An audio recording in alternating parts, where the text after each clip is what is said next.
Never stop marketing, never stop recruiting.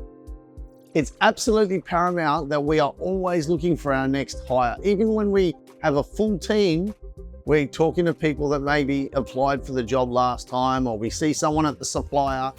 Keep those irons in the fire, keep those conversations going, just see how they're doing, what's going up, little catch-ups.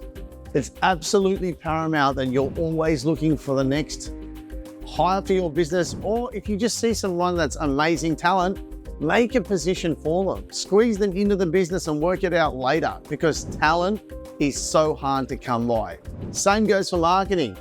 It doesn't matter if you're flat out. It doesn't matter if you've got heaps and heaps of work. Continue to market and then start to grade the leads and the clients that you've got. And when you've got lots of leads coming through, you can be more selective and grade them from A to D or A to E and drop all the Ds and Es and get more As and Bs. Never stop recruiting, never stop marketing.